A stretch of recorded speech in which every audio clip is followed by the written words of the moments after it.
cercano está en Canal Sur Mediodía Cádiz. Con toda la información que necesitas, de lunes a viernes desde las 12 en Canal Sur Radio. La radio de Andalucía en Cádiz. Nos vamos a detener ahora en el documento destacado del Archivo Histórico Provincial de marzo y abril, porque es nada más y nada menos que el expediente de bachillerato de la primera universitaria y médica de Andalucía, una gaditana, Antonia Monreal Andrés. Y está con nosotros el asesor técnico del archivo, José Ramón Barroso. ¿Qué tal? Buenas tardes. Hola, buenas tardes. Bueno, primero me gustaría que nos acercara un poquito a la figura. ¿Quién era Antonia Monreal Andrés?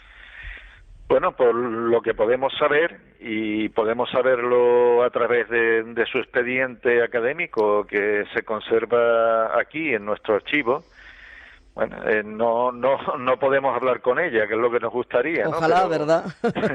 Pero podemos, a través de su expediente académico y de los documentos que lo componen, ver un poco quién era, ¿no? Y de ahí lo primero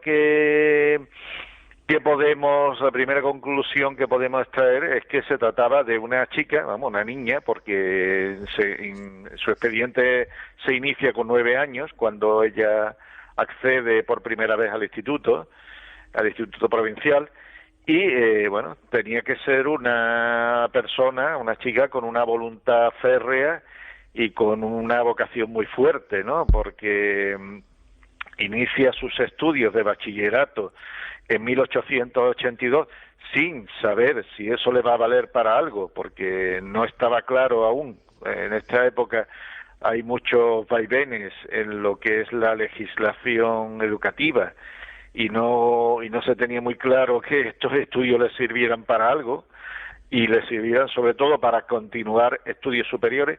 Sin embargo, ella termina estos estudios con unas calificaciones excelentes y no con facilidad para continuarlos, porque parte los hace por libre, parte los hace en una institución privada y otra parte lo hace con matrícula oficial, y prácticamente con unas calificaciones de sobresaliente, y después inicia la carrera de medicina, también sin saber si lo iba a poder, si esto le iba a servir para algo, si iba a poder ejercer esta profesión en un futuro, y lo hace, superando también con la calificación de sobresaliente. O sea que de ahí podemos extraer, en principio, dos conclusiones, ¿no? Que era una mujer con una vocación enorme y con una voluntad férrea, ¿no? Porque sin saber si le iba a servir para algo, emprendió una carrera larga y dificultosa, con mucho éxito. Llama mucho la atención, José Ramón, en la documentación que hemos consultado, que ella estudia en el Colegio Pestalozziano de Cádiz. Seguía los postulados de un pedagogo suizo.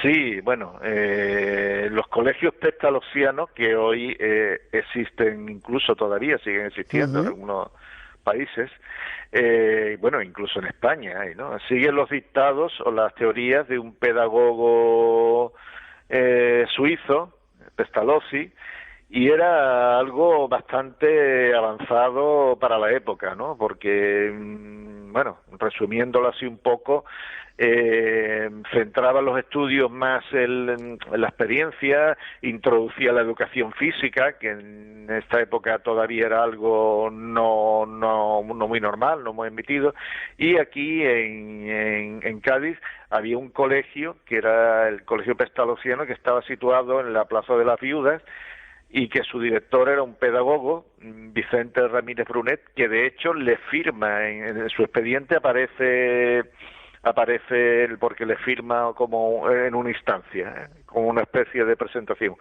Y ella hizo parte de creo que son los 2 primeros cursos del bachillerato, los hace ahí, homologado por el instituto, pero los cursa allí. Y luego parte de los cursos que le quedan los hace por libre o otros por matrícula oficial. ¿Y ella luego estudia lo que digamos sería la segunda enseñanza en Cádiz? Claro, sí. Es más, ella en su expediente también encontramos una instancia al director del instituto para que le permita matricularse en las asignaturas de alemán, por algo que era un poco un añadido a su currículum, ¿no? Y pensamos, esto ya no, no podemos preguntar solo a ella, pero lo pensamos, el alemán era una lengua muy demandada en la época por la bibliografía médica, ¿no? O sea que probablemente estaba pensando ya en dedicarse a la medicina cuando piensa estudiar alemán, ¿no? Por el alemán, como hemos dicho, mucha de la bibliografía médica de la época está en alemán. Por eso pensamos que es posible que ella tuviese esa vocación previa ya incluso cuando estaba en el instituto. ¿Ella estuvo en el instituto que estaba en San Agustín? Sí, efectivamente, pero me temo que voy a desilusionar un poco a quien lo escuche, porque ella asistiría físicamente poco, ¿eh? La mayoría de los cursos los hizo por libre y en esta época hay que pensar que incluso la mayoría de las alumnas que empiezan a cursar la segunda enseñanza en el Instituto de Cádiz o lo hacen por libre o lo hacen en una modalidad que se llamaba enseñanza doméstica, ¿no? Enseñanza doméstica es que se buscaba un profesor particular que iba a su casa y solo acudían a los exámenes, que es lo que le daba la validez a los estudios, la homologación por parte del instituto. Y de ahí pasa ya a la universidad. Bueno, a finales del siglo XIX es cuando de alguna manera la mujer empieza a incorporarse de manera más asidua a la universidad, ¿no, José Ramón? Efectivamente. Y como hemos dicho en este documento que hemos elaborado, y bueno, y siguiendo los estudios de otros estudiosos y estudiosas que han dado este camino antes, el suyo es uno de los primeros, de las primeras titulaciones de la carrera de medicina en España, de mujeres, ¿no? En Andalucía es la primera. Y antes solo hay, creo que son 3 chicas en Cataluña y una en Madrid y otra, o sea que ella viene a ser la quinta o sexta. Y desde luego es la primera universitaria de cualquier carrera en lo que es hoy la Comunidad Autónoma de Andalucía, ¿no? Esto lo hemos contrastado con, bueno, entonces Cádiz no tenía universidad propia, sino que pertenecía al Distrito Universitario de Sevilla, y los compañeros del archivo universitario nos han mandado el registro de títulos donde ya aparece registrada con el título de licenciada en Medicina y Cirugía. En 1896. Efectivamente, sí, con 23 años. Con 23 años. Desde luego estamos hablando de todo un hito en educación y en igualdad, José Ramón. Sí, sobre todo vuelvo a recalcar una voluntad muy clara y muy férrea, porque todo esto lo hace sin saber si le va a servir para algo. Imaginemos que hoy un estudiante de hoy día le decimos que estudie una carrera y le decimos que no sabemos si cuando termine la carrera le van a dar un título o va a poder ejercer esa profesión, ¿no? Bueno, pues ella no solo lo hizo, sino que lo hizo con el grado de sobresaliente. ¿Sabemos si llegó a ejercer, José Ramón? Era una duda que teníamos, que con ayuda de la familia y con algún otro compañero y con alguna documentación que hemos encontrado aquí, hemos disipado esa duda. Porque en un principio, como hemos dicho, la legislación educativa a finales del siglo XIX, hay una serie de avances y retrocesos, hay una serie de vaivenes, y en un principio hay una época, que es cuando ella empieza a estudiar, que se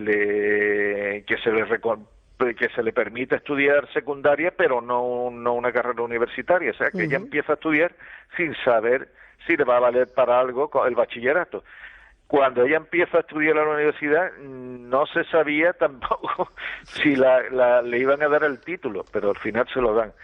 Y finalmente se le permite o no se le impide ejercer, aunque cuando ella empieza no era necesaria la colegiación, que hoy día y posteriormente cualquier médico tiene que acogerse a ella, no era necesaria la colegiación, entonces no está registrada en los colegios médicos, pero sí hemos encontrado en las guías, con ayuda de algún compañero, en las guías, bueno, digamos la guía telefónica de la época, aunque todavía no existiera el teléfono, unas guías las guías de Cádiz, aparece ella como médico pediatra, quizás le dejaron ese rinconcito que parece un poco más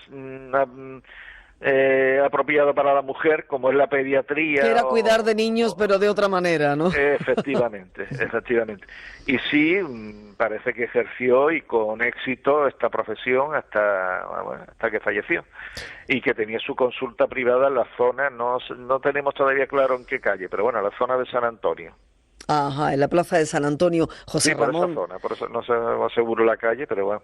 Toda esta documentación, este expediente de bachillerato de Antonia Monreal Andrés, estaba en el archivo, en el antiguo archivo de Columela, ¿no? Que luego fue transferido al Histórico Provincial. Efectivamente. No recuerdo en qué año, pero bueno, más o menos hace 20 años, algo así, que está aquí.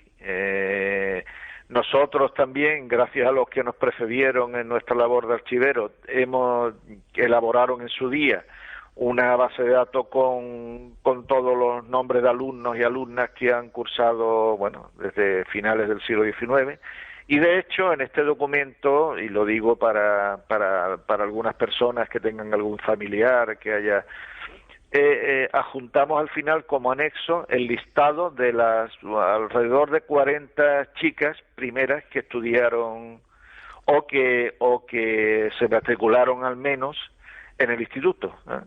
Qué curioso encontrar, una bisabuela o una tatarabuela puede mirarlo ahí, puede también, si lo desea, acceder a su expediente. Pues sí, porque debe ser bastante, bueno, es interesantísimo para todos, pero muy curioso que verdad, que al ver este expediente de bachillerato y esa lista encontremos algún familiar. Claro, y si no lo encuentran, que nos llamen, porque a lo mejor es de época posterior y se lo podemos buscar también. Pues José Ramón Barroso, asesor técnico del Archivo Histórico Provincial de Cádiz, un placer que nos haya acercado a esta figura. Qué pena que sea tan desconocida para la mayoría, ¿verdad? Pero bueno, en eso estamos, en que deje de ser desconocida. Claro que sí, qué importante esta labor de destacar documentos en el Archivo Histórico Provincial, porque esto es una joya, saber que la primera universitaria y médica de Andalucía fue una gaditana, Antonia Monreal Andrés. Gracias, José Ramón, un abrazo.